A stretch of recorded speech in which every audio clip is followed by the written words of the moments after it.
Is this a low profile? No, it is not. What we're looking at here today is actually a Hunter Studio series in the uncommon 42-inch size. This fan is a 3-speed electrically reversible fan, and it dates to the second quarter of 1986. This is actually one of the first iterations of the 42-inch Studio series.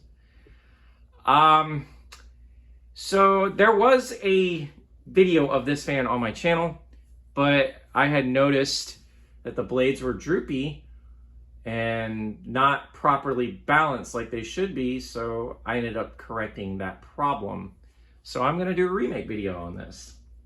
Let's go ahead and take a look at the fan. The fan is in the antique white finish with 42-inch white blades that are non-reversible.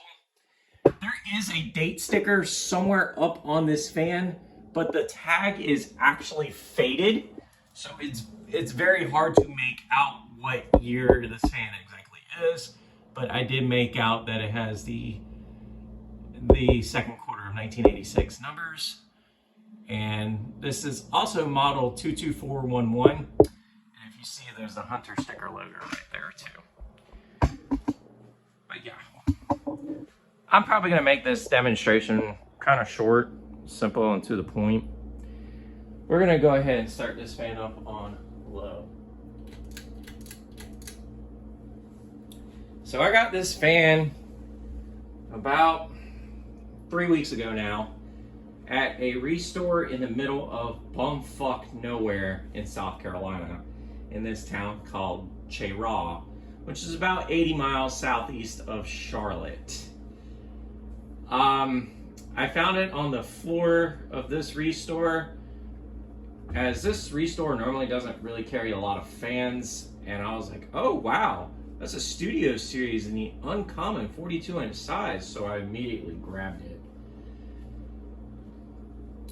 These fans here use a 172 by 12 millimeter spinner motor, same size motor as the 52-inch counterpart to this fan. The only difference with this is they shortened the end bell to modify it for the 42-inch blades. So essentially we have something that is going to haul. From my understanding from other collectors, that this fan actually outperforms a 42-inch original. And I can honestly see that. But anyways, we're gonna go ahead and crank this fan up to medium, see what this fan actually does.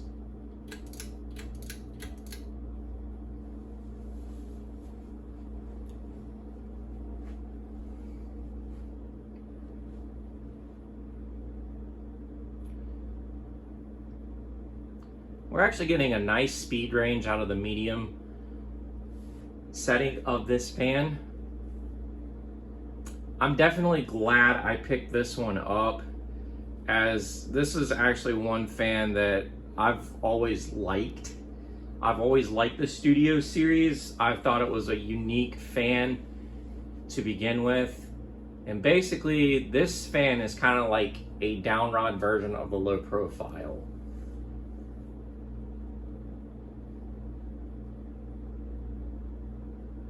But it does have the step switch housing, which indicates it is an earlier model, as the switch housing is more kind of like the original. But I had to modify the switch cap on this one in particular because it didn't come with one, as it came with a single fitter. But the fitter, when I went to pull the light chain to turn it on, completely broke.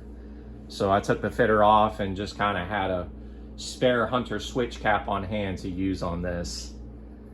But these fans came in antique white, antique brass, polished brass, brown, and I'm not entirely sure. I think they came in full on white and white and brass, I believe.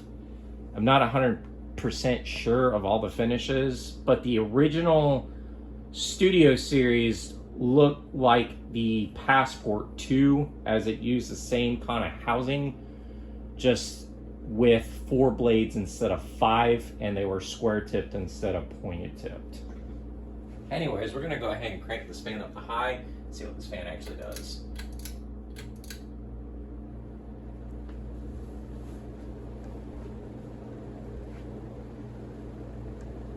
And oh boy, we got this thing. This thing hauls ass on high speed.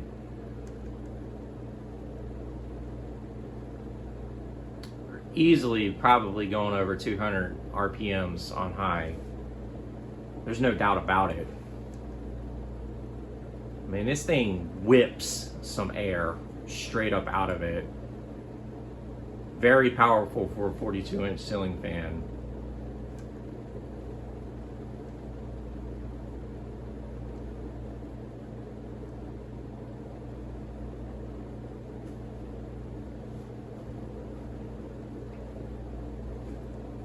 And now we're going to go ahead and do spin down.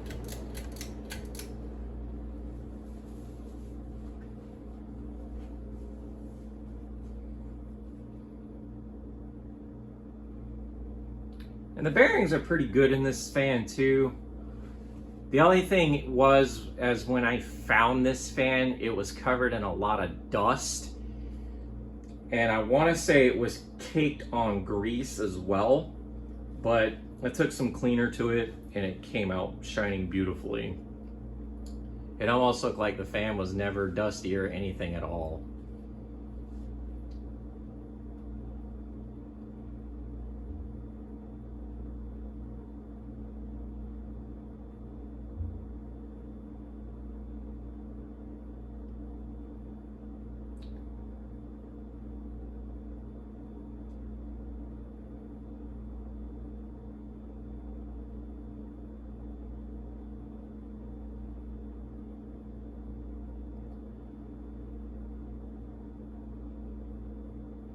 And there you folks have it, 42-inch Hunter Studio Series from the second quarter of 1986, model number 22411. This is the Ginger Fan Man 92 here. Y'all have a great day. Take care.